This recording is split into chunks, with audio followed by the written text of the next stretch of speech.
Hola, bienvenidos una vez más a Operación Crimen. Leily Vanegas fue una víctima de una brutal agresión por parte de su ex esposo en 2015. Hoy ella nos acompaña en este capítulo. Bienvenida y gracias por estar aquí. ¿Cómo estás? Bien, muchas gracias a ti por la invitación. Doctor Belisario, ¿cómo estás? Muy bien, contento de tener otro capítulo donde, fíjate Valentina, que es la primera vez, no será la última obviamente, que tengamos acá de viva voz a una Ujú. víctima de violencia de pareja, de violencia familiar, de violencia de género, incluso pese a que son conceptos diferentes, se relacionan todos entre sí. Y yo sé que lo que nos ilustre el día de hoy, Leili, va a ser muy, muy enriquecedor, en especial para personas que están viviendo, que han vivido una situación como la que ella vivió, y en especial que posterior a su situación o a la par de su situación incluso Ujú. fueron revictimizadas. Vamos a hablar un poco de cómo es ese proceso de revictimización. Así es. ¿Cómo conociste a tu esposo, Leily? Nosotros nos conocimos en la infancia, prácticamente vivíamos en el mismo conjunto residencial aquí en la ciudad de Bogotá. ¿Y él cómo era contigo? ¿Cómo se comportaba? Bueno, pues inicialmente pues era una relación normal, una amistad, éramos pues unos niños muy jóvenes y ya pues después decidimos entablar la relación de pareja, el noviazgo. Y allí, pues ya, fue cuando se comenzaron a ver las partes más tétricas de la relación, lo más difícil, pero pues todo fue muy gradual Ujú. durante el tiempo. Doctor, ¿es posible que desde el inicio uno empiece a ver señales? Sin duda, sin duda. Lo que pasa es que, hemos explicado acá, una cosa es el enamoramiento y Ujú. otra es el amor. El amor es una construcción, ¿sí? Por eso nos mentimos cuando creemos en el amor a primera vista. El amor a primera vista no existe. Existe una atracción, existe de pronto un despliegue dopaminérgico en ese momento que nos hace sentir cierto gusto, cierto placer, que nos hace crear expectativas para el cerebro, porque al cerebro le gusta mucho crearlas, generar Ujú. escenarios. Pero eso no es amor, es una etapa de enamoramiento donde de pronto no se ven los errores o los defectos del otro, o esos banderines rojos, y se pasan por alto, se justifican. Y seguramente fue parte de lo que Leili empezó a experimentar. Leili, si nos quieres de pronto compartir qué Ujú. cosas ahora ya que tú recuerdas y que has tenido el conocimiento a través de la experiencia, empezaron a hacer esos banderines rojos que en el momento tú no detectaste. Bueno, sí, efectivamente, los banderines existen, pero como bien lo dice el doctor, se Mm. omiten en muchas ocasiones, ya viéndolo pues en esta etapa de mi vida y después de toda la experiencia que tuve, yo creo que pues obviamente un grito, un empujón, una burla, una mala palabra, eran cosas que se veían supuestamente sutiles al Ujú. inicio, pero pues ya viéndolos en este momento sí eran pues unas señales de alerta que se presentaban desde el inicio de la relación con él. ¿Puedes describir lo que sucedió? Nosotros iniciamos un noviazgo en la adolescencia, con una relación bastante intermitente, que eso también pues para mí era ahora sí es una Ujú. alerta, era algo extraño que yo estaba con él, desaparecía y volvía. Entonces, ¿qué logré identificar ya después del tiempo? Pues muchas mentiras, malas palabras, inicialmente pues un empujón, una burla, también siempre la crítica de que yo quería ser alguien en la vida, ¿sí? Yo quería entrar a mi universidad, yo quería surgir, quería crecer como persona, como profesional, y él siempre me atacaba por esto. O sea, él siempre Ujú. tenía como cierto complejo conmigo por esa situación, porque pues él no entró a la universidad, yo sí, a pesar de que pues veníamos como del mismo estrato, él no lo notaba de esa manera. Algo muy característico que tenía él es que escogía fechas que eran importantes para mí para arruinarlas de cierta manera. Entonces, por ejemplo, la primera agresión física que yo recuerdo fue el día que cumplí 20 años. Yo salí con él, fuimos a bailar y me agredió en vía pública. Mm. Esa noche se lo iba a llevar la policía porque lo iba enfrente de la policía aquí en Bogotá, pero pues yo no lo permití porque en ese momento yo estaba hablando con la mamá de él por celular como para avisarle que él estaba violento y pues ella me pidió el favor de que no permitiera que se llevaran a su hijo. Entonces, digamos que ahí desde ahí fue cuando comenzó ya toda la parte física como tal. Y ahorita que estabas mencionando lo de los estudios, ¿sentías que él te tenía envidia? Yo creo que más que envidia era un complejo de inferioridad conmigo y con la sociedad en general. Sí, siempre era como, es que usted es muy gomela, es que se cree mucho, es que, por lo que también él venía de un colegio público, yo de uno privado. Él siempre tenía como mucho complejo por eso. Doctor, esto suele pasar en muchas oportunidades también.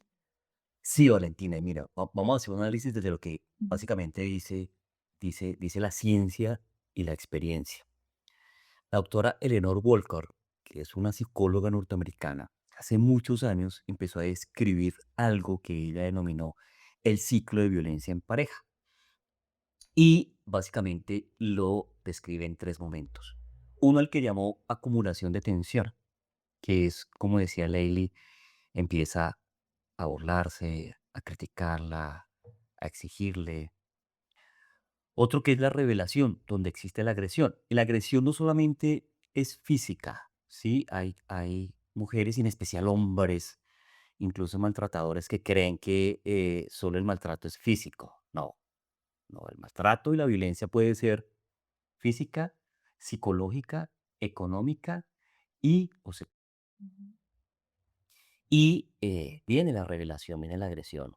Pero una vez se surte esa agresión, después viene algo que la autora Eleanor Walker llamó luna de miel o una etapa de reconciliación, que es provocada no por la víctima, es el victimario, es el agresor el que empieza a decirle, perdóname, esto no volverá a pasar, es la última vez, dame una oportunidad más, es que si tú no te hubieras comportado de esa manera, yo no hubiera reaccionado así, mira, es la tensión de mi trabajo, o fueron los tragos, en fin, hay una justificación, Excusas. una excusa exactamente, una pida de perdón, y a veces vienen regalos, muchos regalos, puede darle regalos para que la perdone, flores, chocolates, en fin, joyas, dependiendo de la capacidad económica que pueda tener para manipular.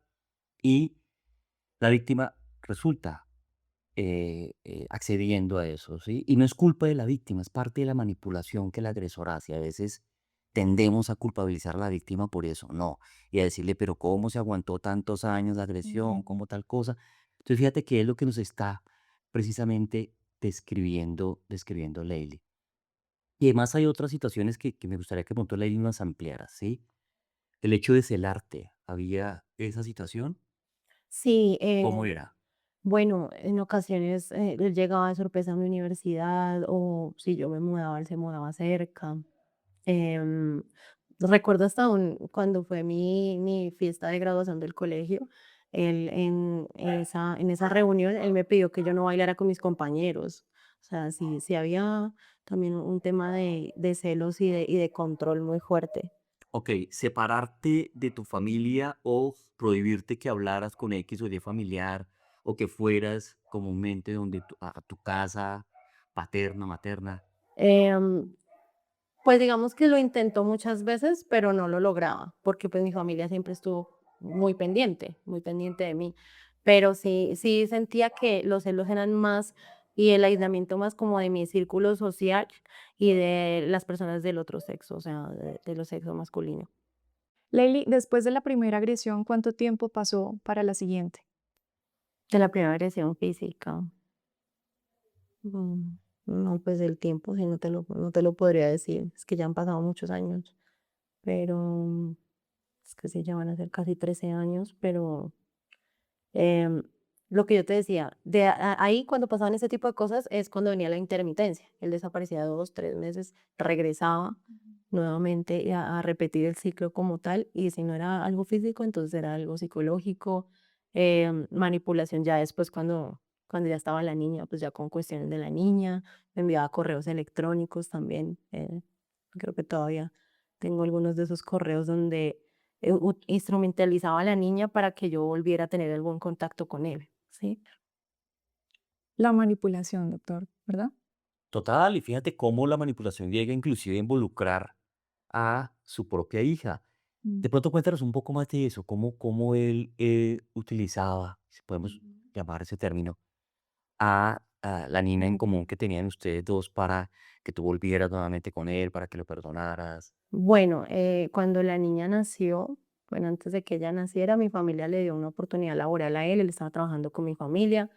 La niña nace y como a los 2 meses es cuando ya nos habla de muerte a la niña y a mí.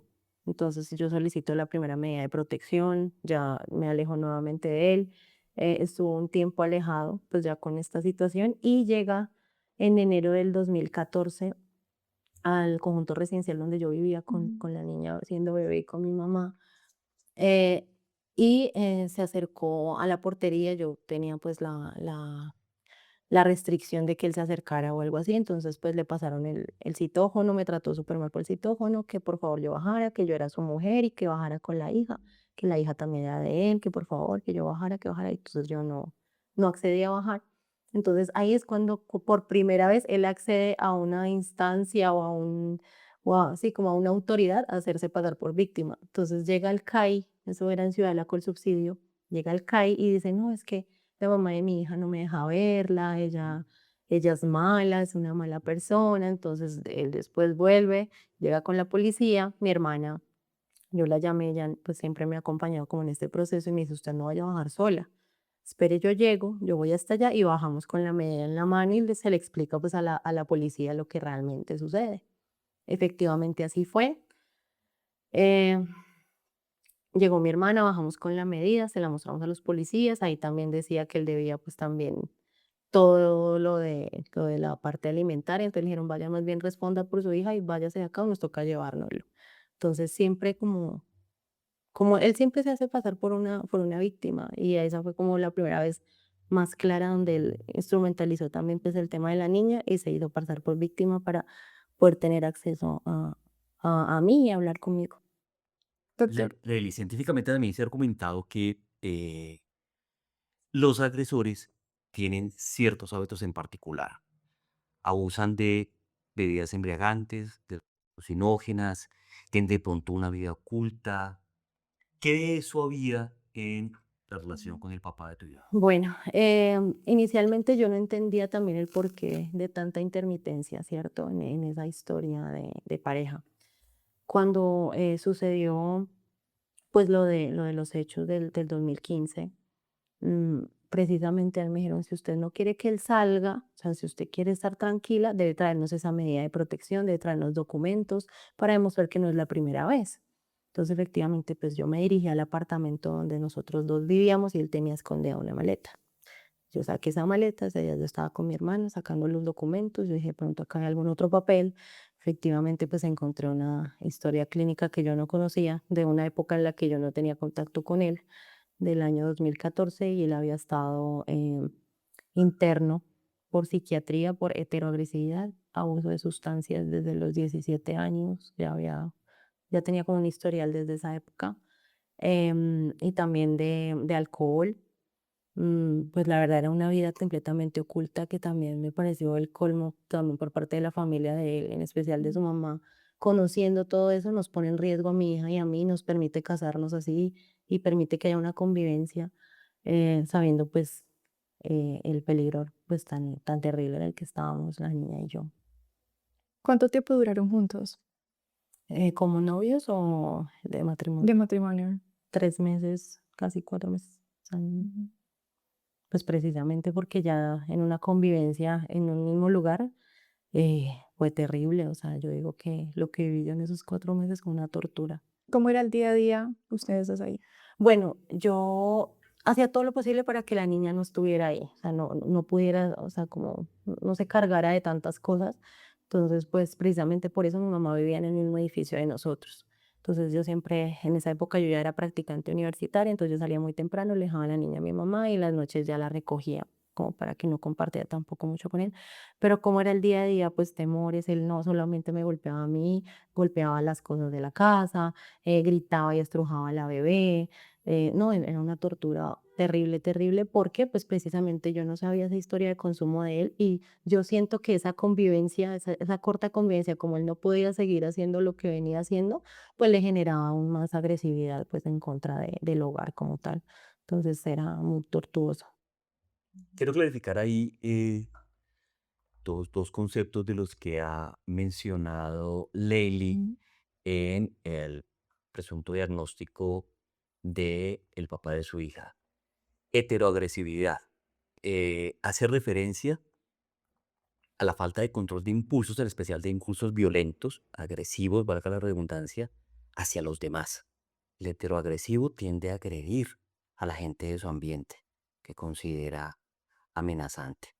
O a veces incluso por intimidar, puede que no sea solamente la amenaza, es muy diferente a la autoagresión. ¿Sí? Por la autoagresión es cuando se agreden a sí mismos, que pueden ser comportamientos lesivos para sí mismo y a veces pueden ser interpretados como comportamientos presos, por ejemplo. Pero el heteroagresivo tiene ese gran riesgo de que eh, tiene la capacidad de agredir con facilidad, en ocasiones sin motivo, a los demás. Entonces ahí tenemos una situación de riesgo inmenso. Súmale a eso, Valentina, el consumo o el abuso de alucinógenas. Potencializa la heteroagresividad. Súmale, como lo ha mencionado Leili, algunos comportamientos de celos obsesivos, de posesión, de necesidad de control, de un posible bajo autoconcepto, autoestima, que lo hacía sentir inseguro. ¿No? Todo esto es una mezcla que va formando a ese agresor doméstico como tal. Y meses antes, ¿tú ya tenías la decisión de irte de la casa, De- de separarte, de dejarlo? bueno, pues es que igual fue un tiempo muy, Muy muy corto. corto, ¿no? Entonces, pues obviamente, ¿qué hacía yo? Tener todo lo posible para que no pasara a mayores. Sin embargo, sí recuerdo muy bien que cuando pues él me agredía o pues había algún tipo de problema en el apartamento, él me decía, usted ya sabe, separémonos, váyase, pero yo desde el fin de semana me empiezo a llevar la niña. Imagínate todo lo que pasaba por mi mente en ese momento. O sea, yo no voy a permitir que mi hija esté sola con él, ¿sí? Y también pues yo no quiero justificar el tema, pero yo creo que gran culpa también de que yo haya regresado con él y que me haya casado, la tiene la comisaría de familia. ¿Por qué? Porque pues yo ya tenía un contacto cero con él. Él se dirige a la comisaría a decir que él es una nueva persona, que va a ser un muy buen papá, además, entonces listo, entonces vamos a dejarle visitas supervisadas conmigo ahí presente. Él aprovechó esa oportunidad y también cuando él fue en enero del 2014 a hacerme ese escándalo en mi casa y con la policía y demás, yo les comuniqué, yo, miren, él no está cumpliendo con la medida, ¿y qué fue lo que yo recibí? Ay, usted no sea así, no sea tan dura, él solo iba a ir a verlas, él no estaba haciendo nada malo. Entonces, siempre fueron muy permisivos y hacían todo lo posible por restaurar algo que no tenía por qué ser, un hogar que no tenía por qué existir. Nos enviaron hasta una terapia de pareja, o sea, ¿cuál terapia de pareja? Si nosotros como autoridad estamos viendo que una persona es agresiva, que es violenta y que está en riesgo la vida de una mujer y de una niña, no hay Hay cómo que prevenir. restablecer eso. Hay que prevenir, sí.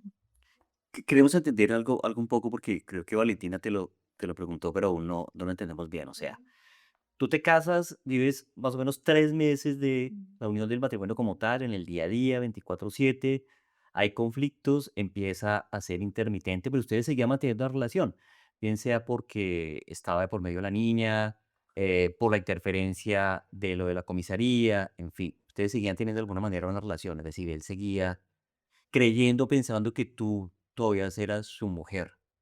Ah, pero ¿Sí? antes de, o sea, antes de casarnos, ¿sí? Antes y después de casarse. Ah, okey, no, yo digo antes de casarnos, sí, porque, pues, él seguía, o sea, él no, y lo sigue siendo porque, o sea, para él en su cabeza yo sigo siendo parte de su vida. Todavía. ¿Por qué? Porque en una audiencia no hace mucho tiempo, él dijo que todo lo que había pasado era un impasse y que él quería salir a buscar a su esposa y a su hija. O sea, miren el nivel de riesgo en el que yo me encuentro apenas él llegue a salir. Entonces, es una distorsión que él tiene y que siempre la ha tenido. Entonces, antes, cuando no teníamos absolutamente nada que ver, antes de casarnos y más, para él, él fue hasta mi casa a decir, a la casa de mi mamá cuando yo vivía con ella, es que tengo que ver a usted, mi mujer, baje, la niña también es mi hija. Y ya después, obviamente, el matrimonio, pues sí, sí, obviamente, pues éramos pareja, pero pues fue una convivencia demasiado corta. Leili, vámonos a los hechos del 2015, ¿sí? Ujú. Específicamente, ¿recuerdas la fecha? El 5 de junio de 2015 también es importante resaltar que era una fecha importante para mí. O sea, como se los Ujú. mencioné antes, siempre escogía fechas que fueran algún logro o algo importante. Ese día era la sustentación de mi tesis de grado como psicóloga, y pues él hizo todo lo posible para arruinarme. Además, ya conocía que faltaba poco para graduarme, entonces aprovecho esa oportunidad. Entonces, ¿qué pasó ese día? Yo salí de mi casa muy temprano a la universidad, estuvimos en sustentaciones todo el día prácticamente, como hasta las 3:30 de la tarde. Salí de la universidad con mis amigas, comimos algo afuera de la universidad y él en ese momento estaba trabajando, entonces pues yo le avisé que yo ya había salido, pues, yo siempre le avisaba todo, Ujú. obviamente.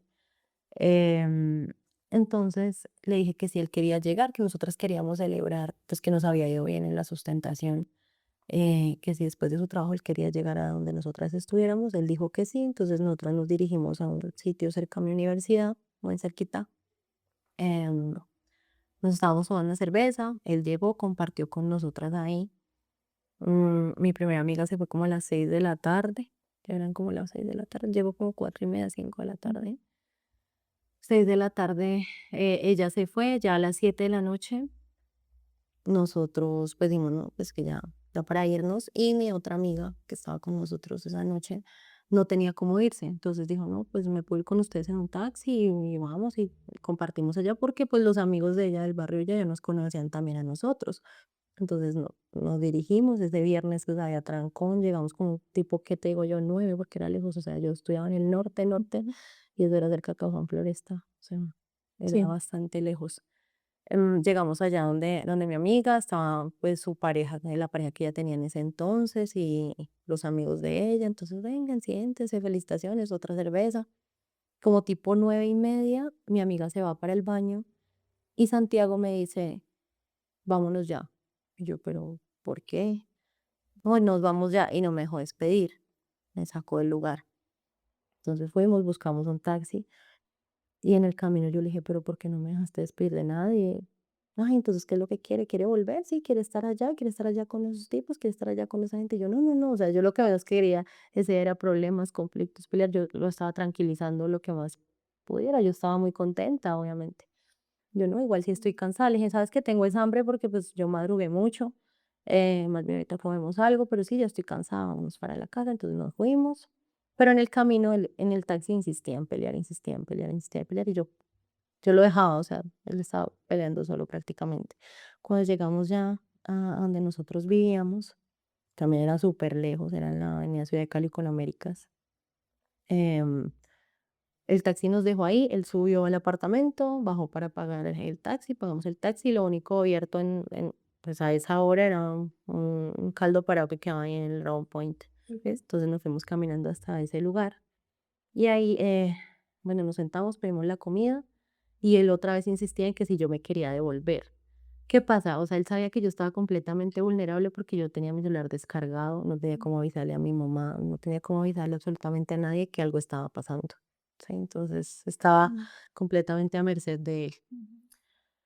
Entonces él insistía y yo que no, entonces me jaló el cabello en el restaurante, pero pues muy disimuladamente, obviamente, porque pues habían más personas, pero ¿qué hice yo? Yo dije, no, yo tengo que llamar la atención porque ya ahí ya me alerté, yo dije, no, ya, algo me va a hacer. Entonces ahí nos habían servido como un vasito de consomé, yo lo tiré así, le dije, a mí no me pegue, o sea, para que la gente se diera cuenta.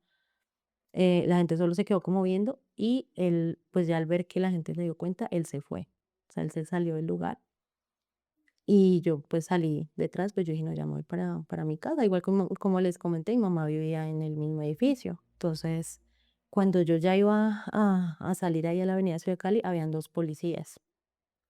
Y yo les empecé a decir, yo empecé a llorar y yo, por favor, ayúdenme, yo ya tengo una medida de protección, mi esposo me va a hacer algo, no tengo cómo comunicarme en mi casa. Y ellos, no, tranquila, no va a pasar nada. Entonces yo lo alcancé a señalar. Entonces él cogió como por el otro lado del round point.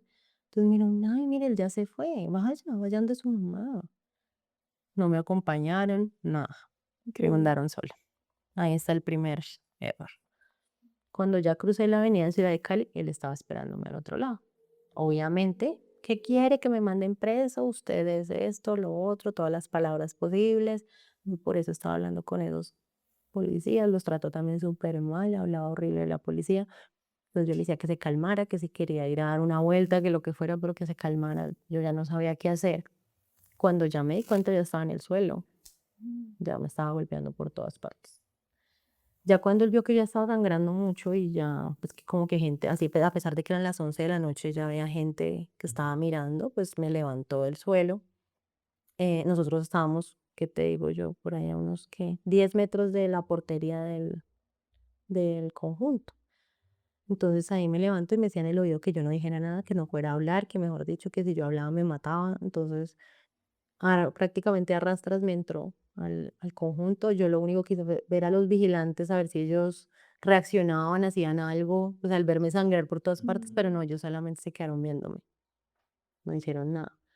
Entonces, él obviamente continuó conmigo y yo pues medio intentaba llamar a mi mamá, pero pues mi mamá vivía en un noveno piso, o sea, y yo estaba mal, no podía gritar mucho para pedir auxilio. Y cuando él ya me iba a entrar al ascensor, ahí había un muchacho joven y gracias a Dios el muchacho como que sí entendió y le dijo, mire cómo la volvió. Entonces yo de una vez sí le dije, como si él me pegó. Entonces él empezó a pelear con el muchacho y yo aproveché, me le solté y me fui hacia la portería nuevamente. Y ahí es cuando me encuentro al señor Ulises, que él ha sido como el testigo clave de todo esto, una persona que yo no conocía, pero pues que Claro. gracias a Dios él se ha enfrentado que es todos los procesos y ha contado lo que él vio y que me salvó. Entonces él apenas me vio, me, ay, ¿usted qué le pasó? Claro, pues yo estaba muy mal, estaba sangrando mucho y yo solo le decía como, no, él me pegó, me dijo, no se va a ir con él, se queda aquí conmigo. Entonces le dijo, no, usted es muy macho con las mujeres, ¿usted por qué le hizo eso? Y trató mal al señor. Entonces Santiago, pues al ver que él estaba ensangrentado y demás, pues él se subió solo al apartamento con mis llaves y demás. Entonces él me dijo, ¿yo a quién le aviso? ¿Qué hago? Yo no, pues yo le dije al señor Ulises que fuera al apartamento de mi mamá, le dije cuál era el apartamento, pero que tuviera cuidado porque ella era hipertensa y que además estaba con la niña, entonces que con cuidado. Entonces me dejó ahí en el sofá del lobby con otra señora, que esa señora fue la que llamó a la policía. Ujú. Entonces, mientras la señora me auxiliaba, me daba agua, Santiago bajó, ya cambiado, bañado, eliminó la ropa ensangrentada, nunca la encontramos. Bajó como si no hubiera pasado absolutamente nada. Él solamente como que me miraba, la señora le reclamaba. Todo eso lo sé fue porque lo vi ya en los videos de cámaras de seguridad, porque pues yo creo que el shock tan terrible no recuerdo muy bien. Ella le reclamaba, llegó la policía y ahí fue cuando yo ya reaccioné, porque yo vi que él ya se iba a salir, casi se escapa. Entonces alcanzamos a avisarle a los policías que él era el agresor. Y ya cuando lo tiene ahí la policía, ya baja mi mamá con don Ulises y pues cuando me vio mi mamá también casi se muere. Claro. Eso fue terrible. Mm, ni siquiera le habían puesto esposas ni nada. Entonces mamá como pongan unas esposas a este tipo o algo porque se les va a escapar.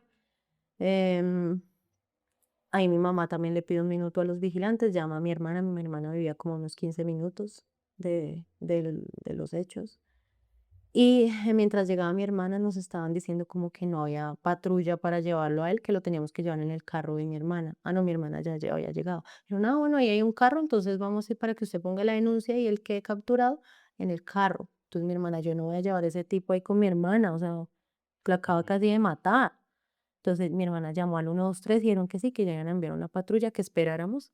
Y mientras eso pasó, pues habían unos muchachos afuera del conjunto y ellos ya empezaron como a ver la situación, a verme a mí súper mal, a ver que mi familia le reclamaba a él, ya entendieron todo y pues por encima de la policía a él le pegaron, lo lincharon mientras llegaba la patrulla, ¿Quiénes le pegaron? los muchachos que estaban afuera. Ajá. ¿Con qué le pegaron?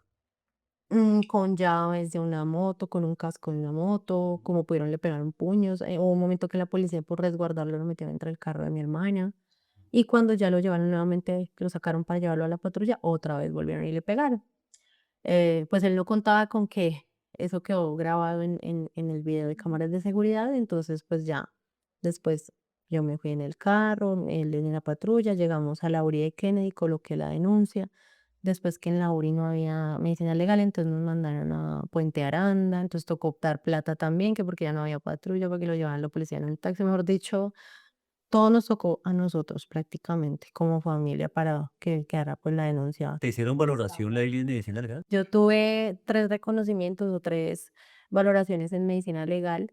La primera me la iban a realizar en la madrugada del 6 de junio, pues, cuando ocurrieron los hechos, y a él también lo llevaron a medicina legal, pues, por las lesiones que presentaba y la agresión que había recibido por parte de la gente que estaba afuera, del linchamiento.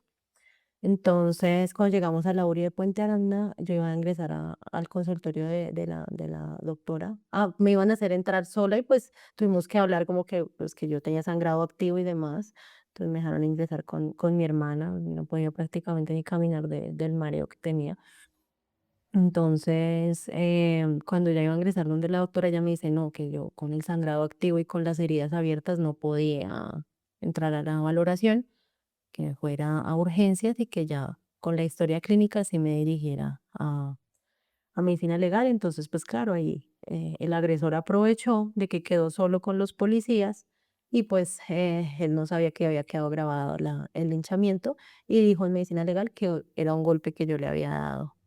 Y por eso pues así aparece en su reconocimiento, en su dictamen y le dieron 5 días de Lady, ¿a incapacidad. ti cuántos días te dieron de incapacidad médico legal? Bueno, ya al día siguiente, entonces ya cuando salí, me dieron 25 iniciales, posteriormente 35 y finalmente 45 días de incapacidad y tuve que hacerme una cirugía, una septoplastia, porque pues me rompió los huesos propios de la cara y de la nariz. ¿Qué ocurrió después? Bueno, después de esto, inició ya la segunda tortura para mí, yo creo que lo más difícil que es enfrentar los procesos judiciales. Yo recuerdo mucho que el día 7 ya de junio, pues, se hizo la imputación de cargos, la legalización de la captura, em, bueno, todo ese tema.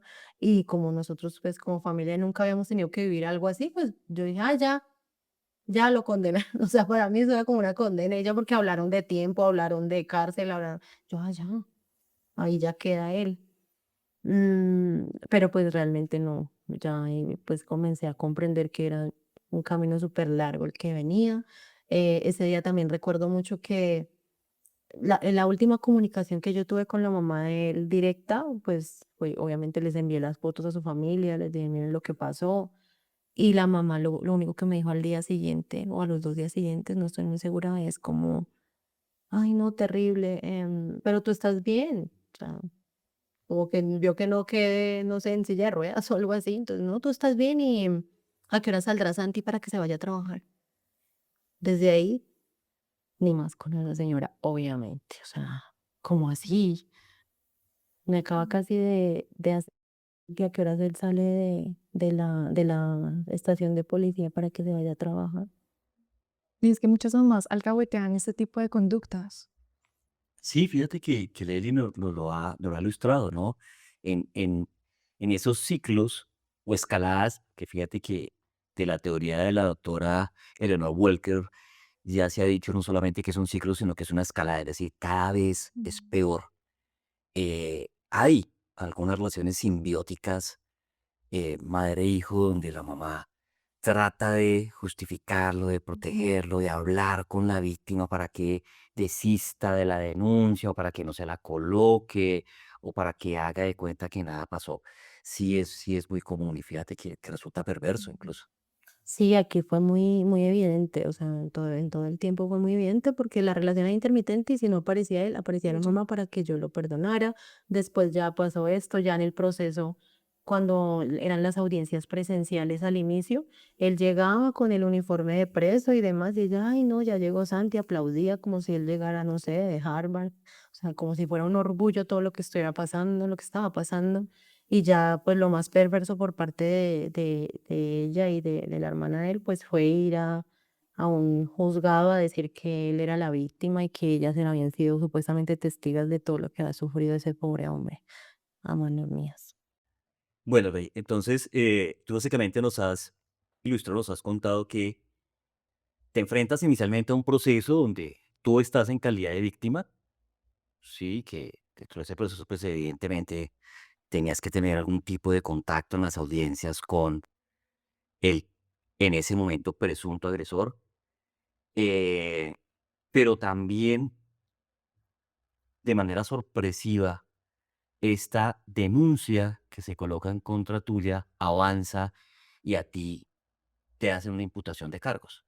¿Qué te imputaron? Bueno, resulta que efectivamente, pues el primer proceso pues fue el mío en contra de él, obviamente, que la denuncia se colocó de inmediato. ¿Qué pasa? Santiago, después de estar, él quedó de una vez con medida de aseguramiento Ujú, y él desde la cárcel, casi 6 meses después de los hechos, me coloca una denuncia falsa con ese dictamen donde él mintió diciendo que yo era quien lo había agredido.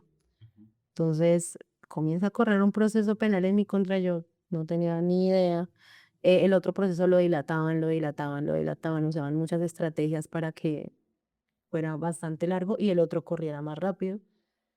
Cuando en enero de 2017 me entero que la fiscalía me estaba buscando para imputarme cargos. Pues para mí eso fue terrible, casi me matan con eso, porque yo entré a la UCI, ahí ya, yo ya no tenía como control de nada, porque fue horrible pasar de víctima a victimaria, em, de que me estaban pidiendo mi dirección, todo, y yo, o sea, yo antes queriéndome esconder de él, de su familia, de toda la situación, para que no pasara a mayores, y no, me estaban pidiendo todo con arraigo, que yo tenía que presentarme por violencia intrafamiliar en contra de él, y yo, ¿cómo es posible esto? O sea, em, yo ahí después ya quedé embarazada de mi hija menor, tuve un embarazo pues prácticamente de alto riesgo, me la pasé hospitalizada todo el 2017 y en 2018, ¿Ese embarazo fue también de Santiago? no, no, Sí, me pregunta. Ah, ok. mm, no, no, no. Entonces, en 2018 me imputan cargos por violencia intrafamiliar, a pesar de que antes de que fuera esa audiencia de imputación, yo me acerqué a la fiscalía, miles de veces les entregué documentos, les conté la verdad de la situación, les dije, además, ustedes como misma fiscalía aquí están llevando la otra investigación, o sea, acudí a la Procuraduría, a la Personería de Bogotá, a los mismos juzgados de garantías que me estaban llamando, como, no, miren, acá está el video, aquí está todo, yo no fui la que le hice nada a él. ¿Qué pasó con ese video, Leili? Ese video que era un indicio, obviamente todavía no era un elemento material de prueba, pero que era un indicio donde aparecía que no había sido tú quien había agredido a tu expareja, sino la comunidad. ¿Qué pasó con ese video en el caso tuyo? Bueno, pues yo fui imputada entonces en junio de 2018, ahí inicia pues ese proceso en mi contra, ese sí sorpresivamente corría muy rápido y el mío muy despacio. Ujú. Yo esperé para que le hicieran una audiencia preparatoria él 20 veces. En cambio aquí pues por enfermedad o porque yo tenía que estar pendiente de mis hijas o algo, yo no podía presentarme y a mí sí me multaron, imagínense. Hasta una multa me colocaron eh, por supuestamente querer dilatar el proceso en mi contra, cuando yo antes lo que decía era, acaben con eso ya porque aquí están las pruebas. ¿Qué pasó con ese video? Yo tuve pues varios abogados. De manera sorpresiva, ninguno, o sea, todos como que cambiaron las estrategias, em, teniendo todas las pruebas como que de alguna manera no, algo pasaba, ¿sí? Entonces algo pasaba, yo identificaba que algo estaba pasando, entonces cambiaba de abogado, cambiaba de abogado. Ya en la audiencia preparatoria, por las personas que de pronto pues no conocen muy bien cómo son estos procesos, en la audiencia preparatoria es cuando la persona que está siendo acusada pues puede presentar sus pruebas, ¿sí? Y sus testigos, donde va a decir, esto es lo Sí. que yo voy a llevar a juicio para demostrar mi Ujú. inocencia. Cuando yo tuve esa audiencia, unos días antes de tener esa audiencia preparatoria, también se pide otra audiencia que se llama búsqueda selectiva de bases de datos para poder introducir pruebas como los que son los videos y, o sea, demostrar que todo fue legalmente obtenido, que viene pues de una empresa de seguridad y demás. Efectivamente se hizo esa audiencia, pero de manera sorpresiva la abogada que yo tenía en ese momento, teniendo toda la información de dónde provenía el video y demás, lo sustentó mal y no lo, o sea, para que no entrara, el video no entró como prueba. Ya después logré cambiar de abogado nuevamente, logramos que entrara el señor Ulises, que es un testigo presencial, logramos que entrara mi hermana, que también vio cómo él fue agredido, pues mi testimonio también y pues todas las demás pruebas que demuestran que quien fue un agresor sistemático y durante el tiempo y no solamente una vez era él, pero aún así, ¿qué pasó? Mm, eh, de manera también sorprendente, triste, revictimizante. El juez que estaba llevando el proceso en mi contra decide condenarme a mí, el de primera instancia, por supuesta violencia intrafamiliar, cuando, habiendo las siguientes pruebas, ya en sus manos como prueba estaban las condenas de primera y segunda instancia en contra de Santiago y él aceptó cargos y se demostró que no era una violencia solo el 5 de junio, que era sistemática y no solamente en mi contra, sino en contra de la niña. Él tenía esa prueba, como el juez tenía esa prueba, tenía el testimonio del señor Ulises, tenían el testimonio de mi hermana, tenían el mío, estaban los dictámenes de medicina legal, estaba la medida de protección, son pruebas de peso, estaba también el dictamen pericial del doctor, que demostraba que yo no tengo un perfil de ser una persona victimaria. Cosas tan fuertes, tan pesadas, que fueron tumbadas y completamente desechadas por el testimonio falso de la mamá y de la hermana y de él. Increíble. Lady, ¿tú alcanzaste a recibir alguna condena? En primera instancia sí, se apeló y pues fui absuelta.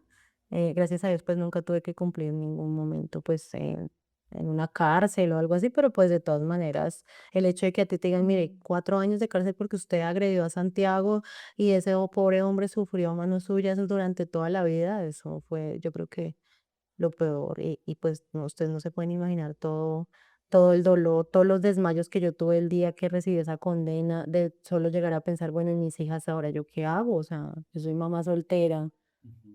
¿qué va a pasar con ellas? Eso, Leili, ¿no lo tomaron en Sí. consideración? Que fueras madre, cabeza de familia, que tuvieras 2 hijas. Eso lo tuvieron en consideración porque yo envié un escrito, o sea, Ok. ya, y ya también yo creo que al ver tanto un mediático y tantas cosas, me lograron escuchar. Yo envié un escrito diciendo, bueno, yo soy madre cabeza de familia. Este señor perdió la patria potestad de mi hija. Mi hija menor solo tiene mis apellidos.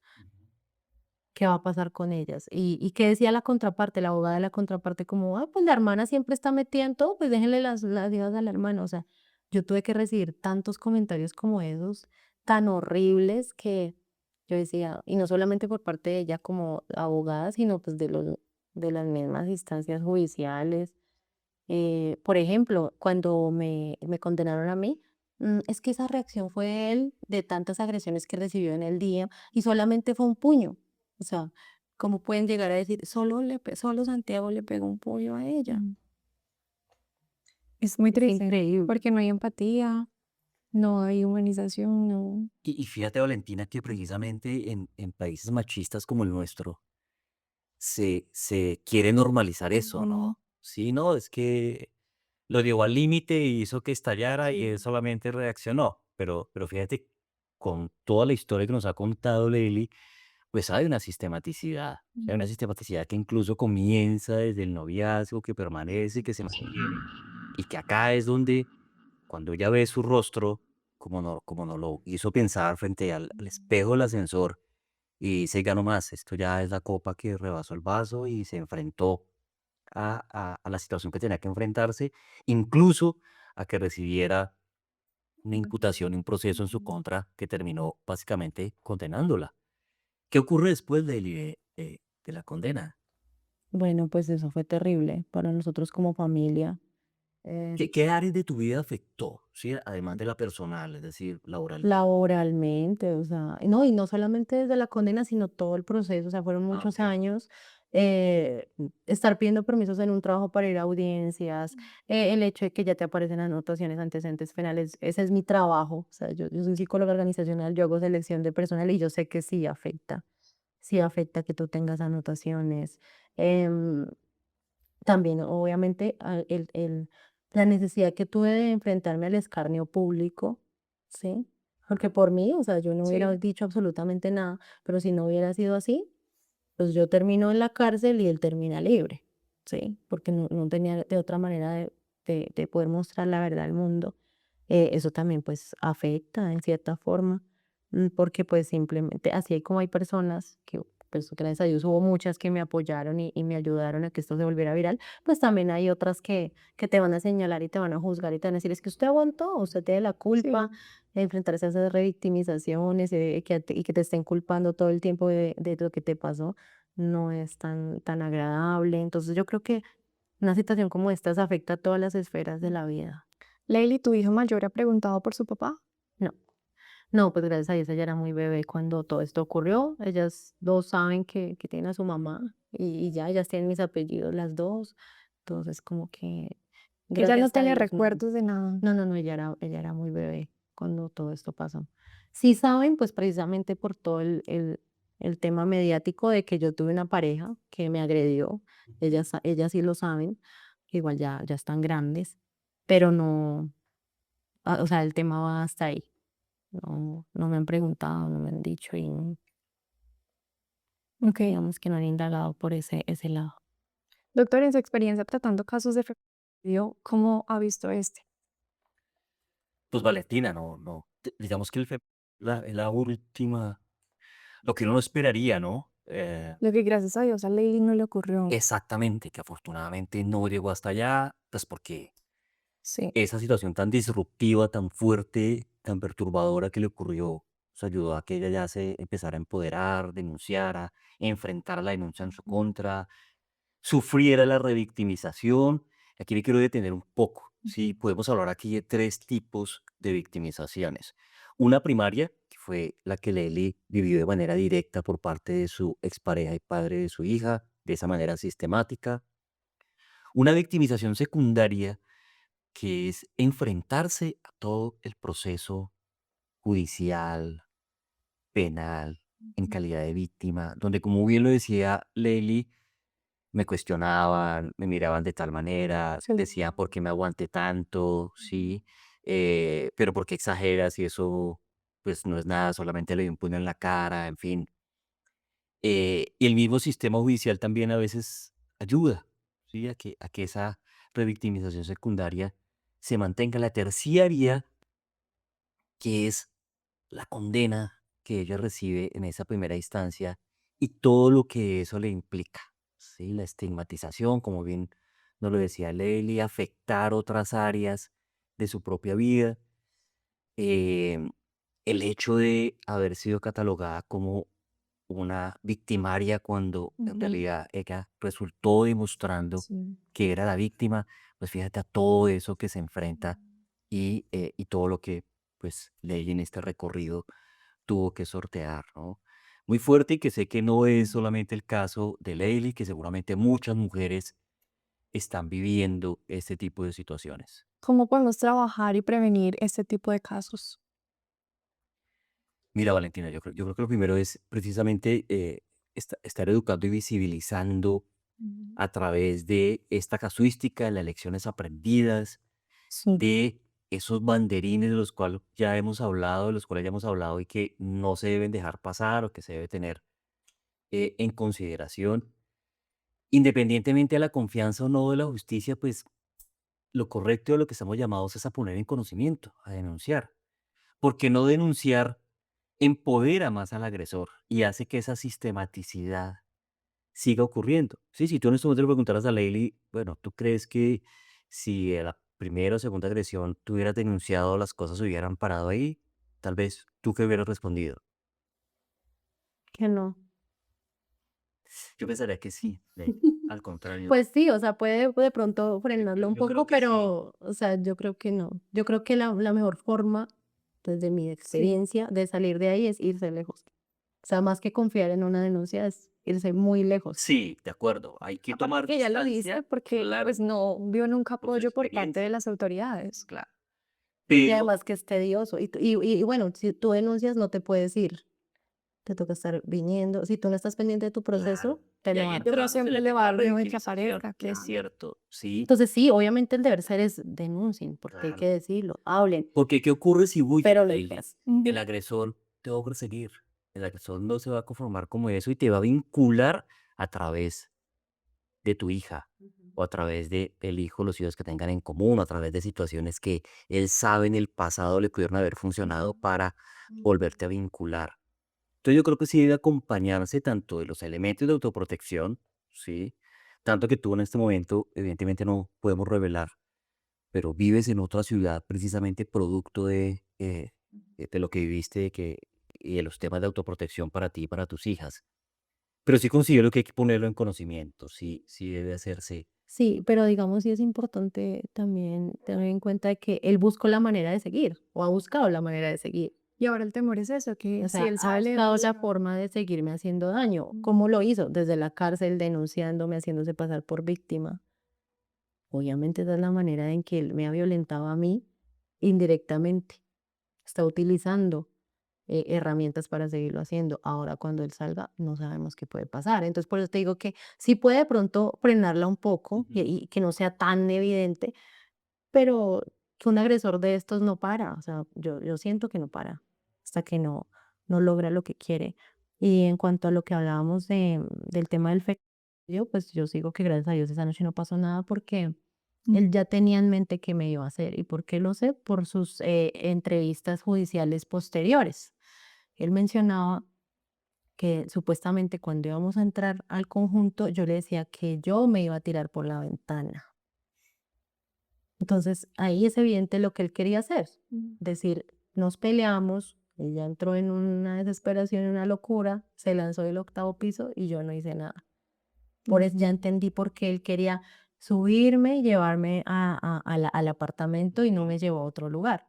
Entonces, gracias al señor Ulises, gracias a Dios, gracias a todo, fue que eso no pasó. A tu familia también, que siempre estuvo ahí, te creyó en todo momento. Claro, ¿no? Y en el proceso me acompañaron mucho porque trasnochar, hacer escritos, defenderme prácticamente sola, hasta aprender de derecho, no ha sido fácil y pues siempre estuvieron ahí. Leili, ¿qué mensaje envías a las personas que vayan a ver este podcast? Bueno, pues ay, es difícil, es difícil porque por lo que decía anteriormente, o sea, sí deben denunciar, deben poner en conocimiento si están viendo una situación como estas, que no sientan que están solas, pero también quiero que entiendan y comprendan que el camino no es sencillo, o sea, si no se visibiliza bien, si no se habla bien, si no se tiene una buena red de apoyo, es muy probable que las cosas no salgan como se esperan, pero de todas maneras, que lo más importante es salir de ahí, o sea, salir de ahí, irse lo más lejos, un contacto cero con ese tipo de personas y buscar una red de apoyo que realmente les crea y que sea muy fuerte. Doctor, ¿algo más para agregar?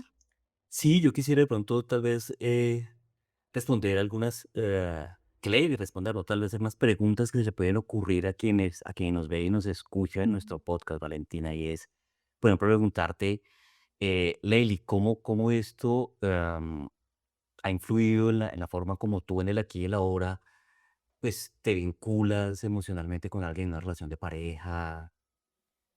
Pues la verdad, yo llevo muchos años sin tener una relación formal, más o menos unos 7 años. ¿Sin una relación formal o con una relación? No, sin Sí, una no. relación formal, o sea, soltera. Ah, Em, sí logro identificar ahora todo mucho más fácil, sin embargo, siento que en ocasiones ya lo veo tanto que el temor no me deja. Mm. El temor de que algo ocurra no me deja. No, pero sin embargo, pues, ¿qué puedo decir yo? Yo no me volví como fóbica a los hombres o no, yo no he cambiado, digamos, esa manera. O sea, yo siento que una relación se puede dar bien, de manera sana, pero pues digamos que no estoy como muy acelerada en el tema, pero sí, o sea, obviamente afecta en ciertas cosas. o sea, en conclusión, ¿tú crees que puedes encontrar o vas a encontrar a tu alma gemela? Que soy ¿Sí? alma gemela, no lo llamemos tan así, no lo romanticemos tanto, pero yo siento que sí, o sea, que una relación se puede dar y puede estar bien, o sea, no estoy cerrada a que definitivamente todos los hombres van a ser malas personas, y No. Y para tampoco hay nada. afán. Llegará. Bueno, yo he traído hoy un ejercicio al que he llamado precisamente alma gemela y vamos a ver si Leili efectivamente la va a poder encontrar. Elige cualquiera de las dos barajas. Ambas son barajas de póker, la famosa baraja francesa. El dorado, la dorada. La dorada, ok, entonces con esta vamos a hacer el efecto. Te la voy a dejar acá. ¿Ah? Y voy a sacar y a mostrar esta baraja. Es una baraja de 52 cartas, ¿sí? Como tú te das cuenta, pues tiene todas las denominaciones, las pintas, que son básicamente 4 pintas, tréboles, corazones, picas y diamantes, ¿sí? Dos de ellos de color rojo, las otras dos de color negro. Si tú quieres y para que entendamos cómo es el azar y la intuición, mezcla las cartas como tú quieras, para que no se piense que yo ya las traigo Está predispuestas. bien. Atrás se ven unos números, son la numeración de las 52 cartas, pero pues por ahora esos números no nos van a decir nada, ¿sí? No tienen ningún orden específico. Bueno, Levi, muy bien, ya las mezclaste como quisiste, ok, listo. Dime una carta, la que quieras, que te guste o la que llegue a tu mente, ¿Cualquiera? cualquiera. 5 de corazones. 5 de corazones, ok, vamos a buscar. 5 de corazones. Ok, por aquí vi 5 de corazones. Bueno, vamos a dejar la carta que tú voluntariamente has elegido. ¿Ah? Que además mira que tiene mucha relación con el amor, escoger corazones. Y es mi número favorito. El sí. Bien, y sí, yo conozco una amiga de la que le gusta el 8 de corazones. Muy bien, voy a ir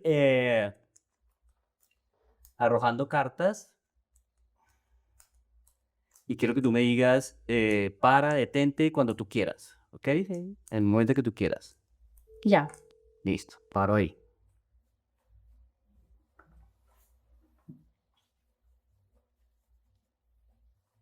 Me has dicho para y acá voy a colocar tu carta, ¿ok? Tiene un número, despreocupémonos de este número, en realidad no es tan relevante, vamos a colocarlo de esta manera y voy a colocar el resto de la baraja acá. Vamos a ver qué nos dicen las cartas ah, de póker. Esto no es parapsicología ah, ni nada extraño. Bueno, vamos a abrir muy bien la baraja. Ok. Tu carta ha quedado en medio de estas dos cartas.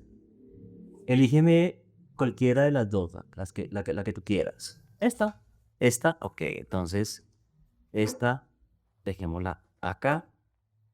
Olvidémonos de esto.